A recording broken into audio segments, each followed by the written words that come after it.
Welcome back to English classes. We were studying narration. पिछली videos में आपने देखा हम नरेशन पढ़ रहे थे और नरेशन के बेसिक कॉन्सेप्ट्स को हम क्लियर कर रहे थे। इस कड़ी में मैंने आपको पहला पोर्शन सिंपल सेंटेंस और उसके असर्टिव सेंटेंस का डिटेल मैंने दिया। इसमें लगभग 1 दर्जन नियमों का हवाला देके एग्जाम्पल्स के साथ बेसिक कॉन्सेप्ट क्लियर किया गया। दूसरा टॉपिक इसमें हमने एड ऑन किया था वो rules of change in persons के संबंध में इनडायरेक्ट नरेशन के क्या नियम होते हैं, ये भी कल हमने देखा। अब हम सिंपल सेंटेंस के दूसरे पोर्शन इंट्रोगेटिव सेंटेंस यानी कि यदि आरवी, ये रूल हमारा यहाँ पे कुछ इस तरह का हो जाता है इसका कि यदि आरवी पास्ट टेंस में होता है ना, पास्ट टेंस में हो, ओके, तो आरएस में इंट्रोगेटिव साइन अगर दिया हो ना, इंट्रोगेटिव साइन का मतलब होता है 2 तरह का। पहला एचवी ओरिएंटेड हो, हेल्पिंग वर्ब से शुरुआत हुआ हो, ठीक है, और दूसरा क्या हो, WH वर्ड से वाक्य की शुरुआत हुई हो। ऐसे लास्ट में मार्क ऑफ इंट्रोगेशन होता है। तो उनको कैसे डील करेंगे, क्या क्या चेंजेस अब इस फॉर्मेट पे हमको फेस करने पड़ेंगे। Let us see. First of all, यदि एक एग्जांपल हम लेते हैं पहले, जैसे मैंने कहा कि ही सेड टू मी, उसने मुझसे कहा, okay, are you okay, are you okay. देखेंगे, उसने मुझसे कहा क्या आप ठीक हो, सही हो। अब इस वाक्य में आप देखिए कि यहां पे हमने हेल्पिंग वर्ब से शुरुआत किया है, एच भी, नॉट WH, और प्रश्न पूछ रहा है। वाक्य में हमारे प्रश्न पूछा गया है। अब इन वाक्यों को इनडायरेक्ट में बदलते समय कुछ बेसिक चेंज लाना होगा। वो क्या? सबसे पहले तो चूंकि इंट्रोगेटिव है, इसलिए जो बेसिक वर्ब है सेड टू, इसके बदले आप या तो आस्क्ड का प्रयोग करोगे या इंक्वायर्ड ऑफ का प्रयोग करते हो। आस्क्ड अथवा इंक्वायर्ड, ओके। जनरली आस्क का प्रयोग ज्यादा होता है, फ्रीक्वेंट होता है, इसी को हम लोग इसी के साथ चलेंगे। दूसरा, कॉमा इन्वर्टेड कॉमा को हटा के अब हम इसके बदले जहां दैट का प्रयोग किया करते थे वहां अब इफ का प्रयोग करेंगे। ये हमको कंजक्शन के रूप में यहां पे इफ मिलेगी और इसका अर्थ अब की क्या होगा, ध्यान रखें। वैसे तो अगर हम इफ को अन्य सेंस में प्रयोग करते तो इसका हिंदी अर्थ होता है यदि या अगर, ठीक है ना, यदि या अगर। जैसे फॉर एग्जांपल मैं कहूं, if I were an education minister, यदि मैं शिक्षा मंत्री होता तो ये करता, वो करता, ये परिवर्तन लाता, ये चेंजेस लाता, ठीक है। वहां पे आप इफ का प्रयोग करते हैं। यदि आप नियमित मेरा क्लास अटेंड करेंगे तो आप सीटेट का एग्जाम क्वालिफाई कर जाएंगे। शर्त वाले वाक्यों में इफ का प्रयोग किया जाता है। कब? जब यदि अथवा अगर के सेंस में कुछ बात कहना हो, इनसे इनिशिएट करके करना हो। तो आते हैं, हमने पहला चेंज किया आस्क्ड, दूसरा इफ से कनेक्ट किया। अब तीसरा चेंज ये कहता है कि सबसे पहले तो इंट्रोगेटिव मोड को हमको एसर्टिव मोड में बदल लेना होता है। तो एज ए स्टूडेंट आपको पता है कि ये इंट्रोगेटिव मोड है, आर पहले आया है। एसर्टिव मोड में क्या होता है, सब्जेक्ट पहले होता है, ठीक है ना। तो सब्जेक्ट पहले, उसके बाद हेल्पिंग वर्ब, फिर मेन वर्ब, फिर ऑब्जेक्ट, और लास्ट में ये जो इंडिकेटिव मार्क इंट्रोगेटिव वाला दिख रहा है ना, क्वेश्चन मार्क, इसके बदले अफर्मेटिव में क्या होता था, फुल स्टॉप का प्रयोग होता है, ठीक। तो इन छोटी छोटी बातों का ध्यान आपको रखना होगा। एक और खास बात, इसमें पर्सन्स के परिवर्तन के नियम और डिस्टेंट नियरनेस वर्ड्स जो होते हैं उनका नियम, टेंस के परिवर्तन का नियम, इन तीनों बातों को जो असर्टिव में अप्लीकेबल थे वही यहां पर भी अप्लाई करेंगे, यानी अलग से कोई नियम नहीं होता है, उन्हीं नियमों के साथ इनको भी हम ट्रीट करेंगे। आइए देखते हैं कि ये यू सेकेंड पर्सन प्रोनाउन है, और कल ही रूल मैंने बताया था पिछले वीडियो में, इसको रिपोर्टिंग वर्ब के ऑब्जेक्ट के नंबर, पर्सन तथा जेंडर के अनुसार चेंज करते हैं। ऑब्जेक्ट के नंबर, पर्सन तथा जेंडर, याद रखिएगा। अब इस हिसाब से यहां मी है तो ये इफ के बाद आई हो जाएगा। टेंस हमारा प्रेजेंट है तो आई के साथ पास्ट में वाज लगता है, और ओके फुल स्टॉप गौर करेंगे हो जाएगा अब कंप्लीट वाक्य। ही आस्क्ड मी, ये as usual, he asked me if I was okay, उसने मुझसे पूछा कि क्या मैं सही सलामत था, कुशल मंगल था सब। तो this is the way to transform from direct to indirect narration. Okay, now moving forward, we'll see the next one. एक एग्जांपल और हम देखेंगे, एग्जांपल 2।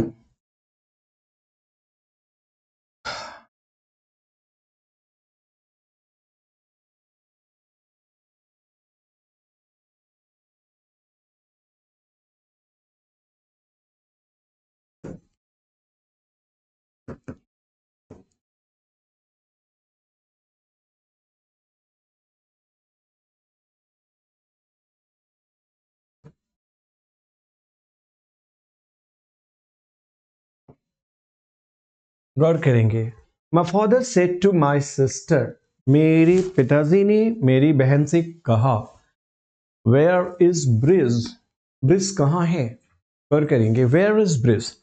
तो अब ऊपर वाले वाक्य में और पिछले वाक्य में क्या अंतर दिख रहे हैं। इस वाक्य की शुरुआत WH वर्ड से हुई है, हेल्पिंग वर्ब से ना होके WH वर्ड से हुई है। इसके लिए नोटेबल रूल क्या होता है, ये जो चेंज आया ना, इसको हम नोटेबल रूल कहेंगे। यहां पे आपको एड ऑन करना होगा क्या, कि सेड टू को तो आस्क्ड में एज यूजुअल बदलेंगे, यहां इफ का प्रयोग नहीं करेंगे। ध्यान रखें, नो यूज ऑफ इफ। तो क्या होगा, जो भी WH वर्ड होता है उसी WH वर्ड को हम कंजक्शन के रूप में कनेक्ट करने के लिए, क्या कनेक्ट करने के लिए, आरबी तथा आरएस को कनेक्ट करने के लिए हम उसको WH वर्ड को ही प्रयोग करते हैं। आइए एग्जांपल से देखते हैं।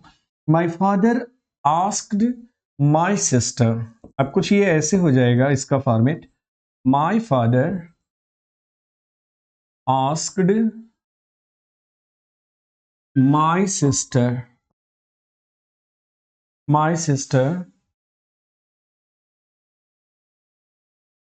where is Breeze, where Breeze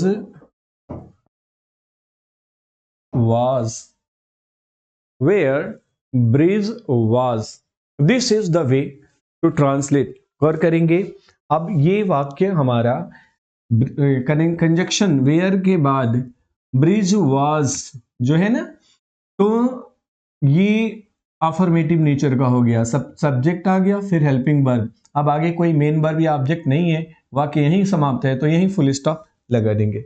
this is the way to respond simple interrogative sentences. जो साधारण प्रकृति के प्रश्नवाचक वाक्य हैं उनको डील करने का ये पैटर्न होता है।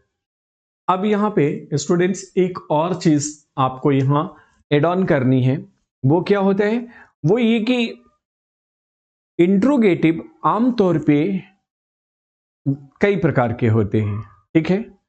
बेसिकली प्रैक्टिकली अगर देखें तो दो प्रकार के लोग बताते हैं, जो अभी आपने देखा, एक हेल्पिंग वर्ब से शुरू होने वाला और दूसरा मेन वर्ब से शुरू होने वाला। लेकिन यहां इन नरेशन के अंतर्गत एटलीस्ट 3 प्रकार के इंट्रोगेटिव्स का अध्ययन करना होता है।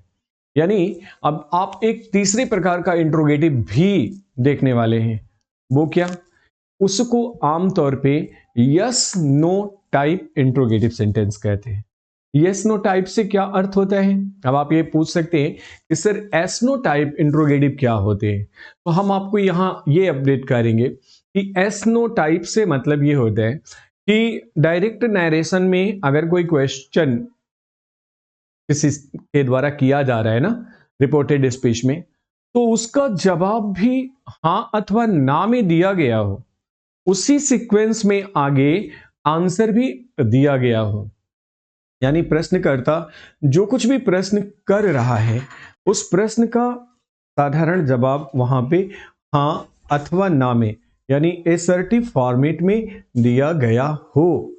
ओके, आइए एग्जाम्पल के साथ इस तथ्य को समझने का और अभ्यास करने का प्रयास करते हैं। जैसे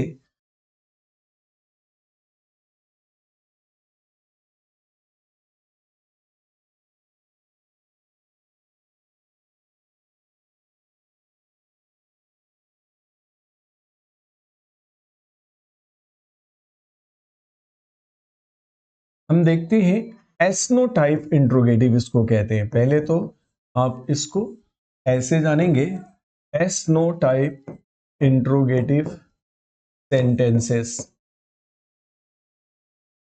ओके,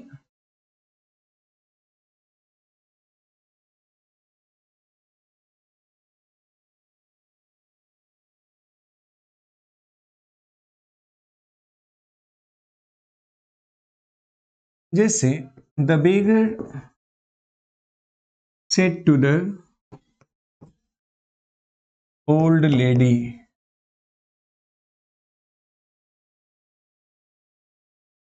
कॉमा इन्वर्टेड कॉमा में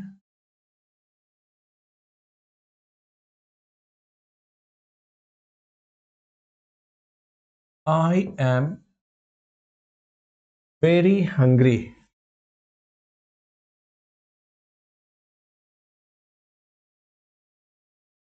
I am very hungry, I want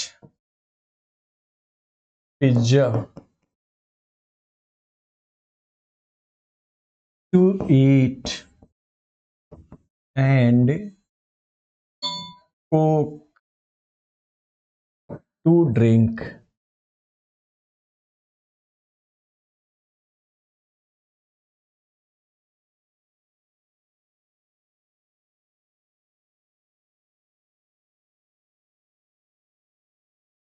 can you give me,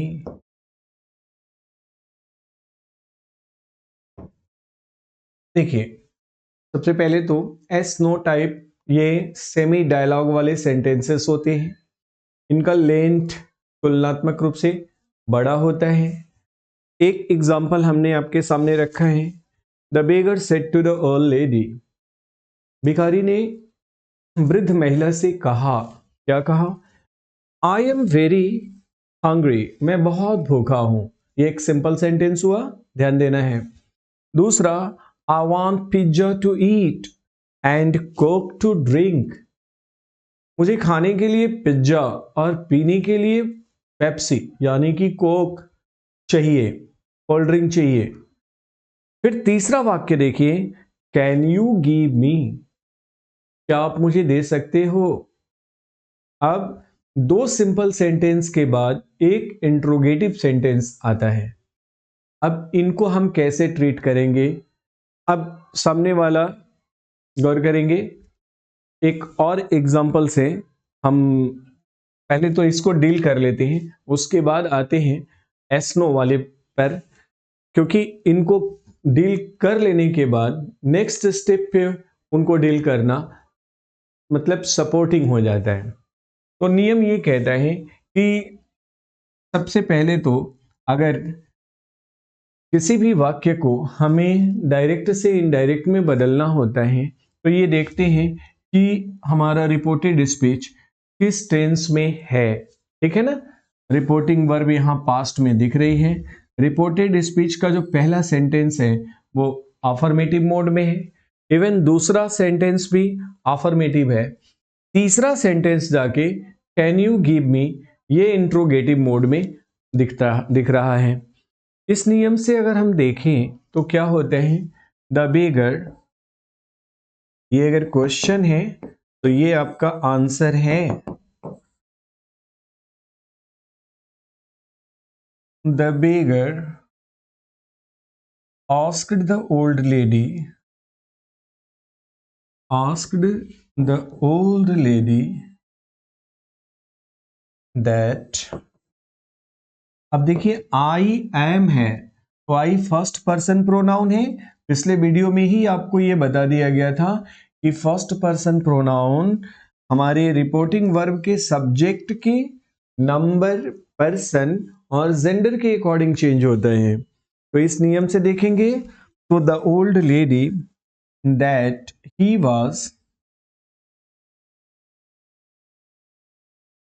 was very hungry.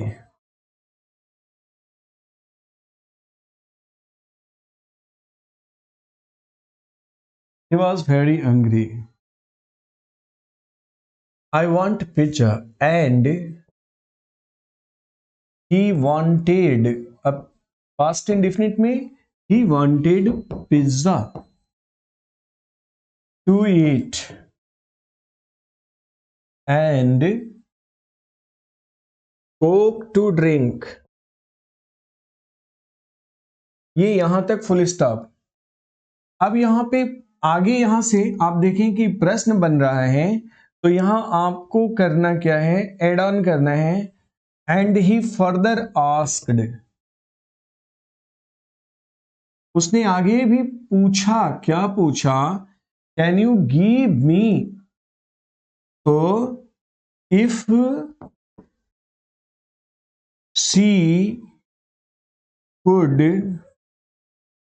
Give him, full stop. Can का कुड हो जाता है, मी आपका बेगर के लिए है और ओल्ड लेडी के चलते वहां पे सी कन्वर्ट करके हमने कर दिया है, प्रयोग किया है। तो इस तरह से हालांकि अच्छा एक चीज मुझे लग रहा है कि आप में से बहुत सारे स्टूडेंट्स जो इस क्लास को देख रहे हैं, इस एग्जाम्पल को देख रहे हैं, वो मन ही मन सोच रहे होंगे कि सर ये कैसा बेगर है जो भीख में पिज्जा और मतलब पेप्सी मांग रहा है, कोक मांग रहा है। तो देखिए भाई, मेरा यहाँ ये कहना है कि आप अपने हिसाब से मत सोचिए, आप अपने मेंटल स्टेटस को बड़ा करिए, ब्रॉडर गेज में आइए। ये बेगर आपकी गली में भीख नहीं मांग रहा है, ये बेगर तो न्यूयॉर्क में मांग रहा है और न्यूयॉर्क में वो पिज्जा बर्गर ही मांगेगा। न्यूयॉर्क का बेगर एक मुट्ठी गेहूं चावल आटा नहीं मांगेगा, है ना। इसलिए सोच को हमेशा बड़ा रखिए। आइए नेक्स्ट एग्जांपल की तरफ बढ़ते हैं हम।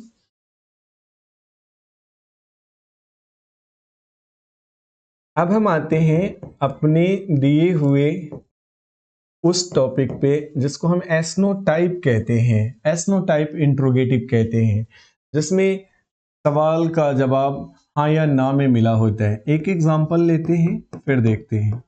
मैंने कहा कि रेखा said to Amit, Rekha said to Amit comma inverted comma में, will you marry me, question mark. अब इसी में आगे ये कंटिन्यू होगा। Amit said no, I can't, full stop. Now you can see the difference, the use or very beautiful blend of two sentences. The first one belongs to interrogative, will you marry me, interrogative, and the second one is as the reply, as an answer, and it is in assertive format, no I can't, नहीं मैं नहीं कर सकता। Okay, अब ऐसे वाक्यों को आपको जिसको एस अथवा नो में, अच्छा यहां पे नो के बदले एस भी हो सकता था, गौर करिए। रेखा ने अमिताभ से पूछा कि आप मुझसे शादी करेंगे, अमिताभ ने कहा कि मैं नहीं कर सकता।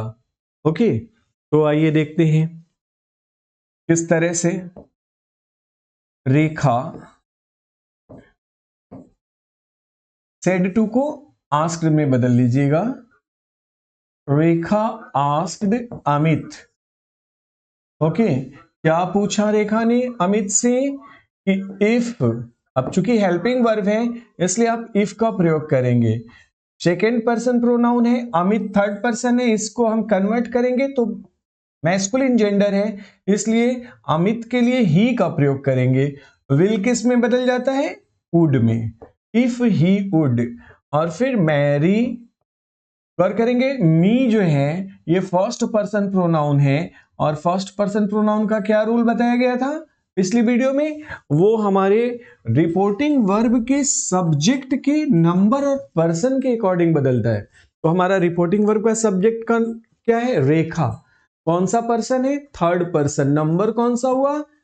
सिंगुलर नंबर ना, किसी एक स्त्री का नाम है। तो गौर करेंगे, if you would marry her. अब ये ऐसे हो गया, if you would marry her.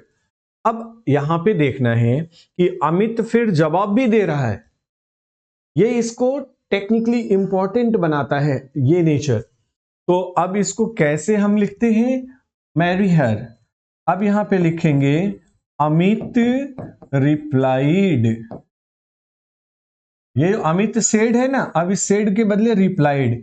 अब यहां पे देखेंगे नो में है तो replied in affirmative. Replied in affirmative, बस इस तरह का हो जाता है। Amit replied in affirmative. Okay, this is दूसरा। इस चीज को रिप्लाइड इन अफर्मेटिव को रिस्पॉन्स्ड पॉजिटिवली, हाँ में उत्तर दिया। अगर नो है तो फिर यहीं पे हम लिख देते हैं replied in negative. Replied in negative. Okay, इस तरह से चलेंगे आप, रिप्लाइड इन निगेटिव। आप इसको ऐसे भी लेके जा सकते हैं, Amit replied in saying that he could not. I can't को ही कुड नॉट में कन्वर्ट करके भी आप एक्सप्रेस कर सकते हो। ओके, दिस इज, तो this is the way to translate yes no type interrogative sentences. इस पे और भी जितनी एग्जांपल्स, जितना ही प्रैक्टिस आप करेंगे उतना ही आप स्मूथली इसको रिप्लाई करने में, आंसर करने में एग्जामिनेशन में सक्षम होंगे, कैपेबल होना है। Your practice makes, as you have learn ना, कि practice makes a man perfect. Whatever the field you choose, you will have to practice again and again. The more you practice, the more smoother output you will get. Okay, जितना अधिक practice करेंगे उतना ही smoother आप output पाएंगे। Okay, now moving towards the next one, आगे हम बढ़ते हैं। इसमें इस कड़ी में इंट्रोगेटिव के बाद जो तीसरा पार्ट होता है, सिंपल सेंटेंस में हमारा जो तीसरा पार्ट होगा वो होगा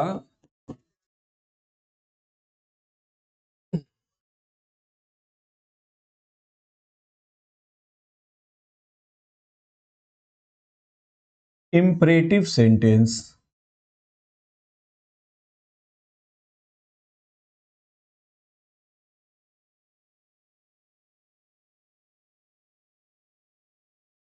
इसको आप आज्ञार्थक वाक्य कहते हो। आज्ञार्थक वाक्य। सबसे पहले तो हमें कॉन्सेप्ट को ही क्लियर करते चलना चाहिए, आगे बढ़े इससे पहले हमें बेसिक चीजों को क्लियर कर लेना चाहिए कि है क्या। अगर कोई आपसे पूछे कि इंपरेटिव सेंटेंस को डिफाइन करिए तो आप सरल शब्दों में अपनी मदर टंग में पहले तो उसको जानने का प्रयास करिए, या बताने का अगर जानते हो तो। आप में से कोई बताएगा इंपरेटिव किसे कहते हैं? चलिए मैं आपको रिस्पॉन्ड करता हूं कि वे सभी वाक्य जिनमें तीन सेंस, एक एक करके तीनों को जान लें। ऑर्डर, ठीक है, यानी कि आज्ञा, दूसरा एडवाइस यानी कि सलाह, और तीसरा रिक्वेस्ट यानी कि प्रार्थना के भाव छिपे होते हैं या दिए होते हैं। उन्हीं को आप इंपरेटिव सेंटेंस कहेंगे, है ना। व्यवहारिक जीवन में हम बचपन से ही बहुत सारे वाक्य इंपरेटिव में ही कैच करते हैं, डील करते हैं, है ना। जैसे आज्ञा देने की बात, आपके जितने भी बड़े होते हैं उन सभी से आपको आज्ञा या ऑर्डर मिलता है, आपको फॉलो करना पड़ता है, रिस्पॉन्ड करना पड़ता है ना। चाहे माता पिता हो, बड़े भाई बहन हो, कोई अन्य बड़ा बुजुर्ग परिवार का सदस्य हो या फिर गुरु हो, ये आपको आदेश ही देते हैं। ओके, अब दूसरे नंबर पे आता है सलाह। हम बराबर वालों से या अपने बड़ों से, बुजुर्गों से किसी विषम परिस्थिति में या किसी टिपिकल सिचुएशन में हम राय लेते हैं अथवा सलाह लेते हैं, इसको हम एडवाइस अथवा सजेस्ट से डिनोट करते हैं। तीसरा होता है प्रार्थना। प्रार्थना अथवा अनुनय विनय करना, प्रेयर करना। कब करते हैं? जब हमें किसी से किसी प्रकार की मदद की जरूरत होती है तो हम प्रार्थना करते हैं, ठीक है। ईश्वर से भी हम प्रार्थना करते हैं किसी के लिए या अपनों के लिए। अब ऐसे वाक्यों का दूसरा पहचान ये होता है, इनमें आमतौर पे सब्जेक्ट नहीं होता है, ये वर्ब से ही स्टार्टअप होती हैं। जैसे मैं कहूं ओपन द डोर, दरवाजा खोल दीजिए। मैं कहूं स्टैंड अप, खड़े हो जाइए। Wherever you are sitting, stand up, जहां भी हैं खड़े हो जाइए। ओके, और आप रिस्पॉन्ड कर रहे हैं तो ये हम आदेश हुआ, यानी आपने आदेश का पालन किया। मैंने कहा कि ये काम आप करके लाइए, आपने उस काम को किया तो ये आदेश का पालन करना हुआ। क्लियर हुआ? तीसरे नंबर पे आते हैं ऑर्डर और एडवाइस के बाद प्रार्थना। प्रार्थना के वाक्यों की विशेषता क्या होती है डियर? प्रार्थना के वाक्यों की विशेषता यह है कि आप प्लीज शब्द से स्टार्टअप करते हैं। ऐसे सेंटेंसेस को आमतौर पे प्लीज के साथ इनिशिएट किया जाता है। जैसे मैं कहूं प्लीज हेल्प मी, कृपया मेरी मदद करिए। Please go there, please do this, ये प्रार्थना की बात है। Like that, please help that blind man, उस अंधे व्यक्ति की मदद करिए। ऐसे वाक्यों को हम इंपरेटिव सेंटेंस कहते हैं। अब इनका इनका पैसिव में वो इनडायरेक्ट में कन्वर्जन करना है तो इसके लिए क्या क्या रूल होते हैं, इन रूल्स को पहले एक बार हम डिस्कस करते हैं, फिर एग्जाम्पल पे आते हैं। पहला रूल ये कहता है कि आरवी में, यानी कि आरवी में अगर सेड टू आया है ना, सेड टू, तो इसको क्या करेंगे? As per sense, as per sense. As per sense क्या होता है भाई? अगर आज्ञा कहे तो क्या हो जाएगा? सेड टू ऑर्डर्ड, ठीक है। अच्छा, अगर एडवाइस कहे तो उसी को आप लेके आ जाओ, एडवाइज्ड। और तीसरा, प्रार्थना की बात हो तो रिक्वेस्टेड। मतलब जैसी देवता वैसी पूजा, समझ में आ रहा है? जैसी देवता वैसी पूजा देनी होती है, ये तो समझते होंगे। गणेश जी लड्डू से खुश हो जाते हैं, शंकर जी वो सिरफल, बेलपत्र, धतूरे आदि के पत्तों से ही खुश हो जाते हैं। तो उसी तरह अगर किसी वाक्य में सेंस हमारा आदेशात्मक है तो आप ऑर्डर्ड अथवा कमांडेड का प्रयोग करिए। अगर सलाह की बात है तो सजेस्टेड अथवा एडवाइज्ड का प्रयोग करिए। और अगर वाक्य में इनसे भी ऊपर प्रार्थना का भाव है तो आप क्या करेंगे? आप रिक्वेस्टेड अथवा दूसरी एक क्रिया होती है इम्प्लोर, उसका भी प्रयोग कर सकते हैं। मतलब इनमें से किसी एक का, आइदर, मतलब एक का प्रयोग कर सकते हैं। आइए, रूल नंबर 2 कहता है कि आपने असर्टिव सेंटेंस में देखा था कि आप कंजक्शन दैट का प्रयोग कर रहे थे। इंट्रोगेटिव में आपने इफ का प्रयोग किया या फिर WH का प्रयोग किया। लेकिन अब इंपरेटिव सेंटेंस में न तो आपको neither you are going to use that, nor, if, nor WH, आप कुछ और प्रयोग करने जा रहे हैं। तो आप प्रयोग करेंगे कंजक्शन के रूप में टू का प्रयोग। इसी टू से ही आप वाक्य को कनेक्ट करते हैं। Is that clear? टू से ही कनेक्ट करेंगे। बाकी जो चीजें हैं वो आप पहले की तरह एज यूजुअल कंटिन्यू रखेंगे। पहले की तरह क्या क्या चीजों को रखना है? नजदीकी प्रकट करने वाले शब्द आए तो उनको दूरी प्रकट करने वाले शब्द में बदल दीजिएगा। दूसरा,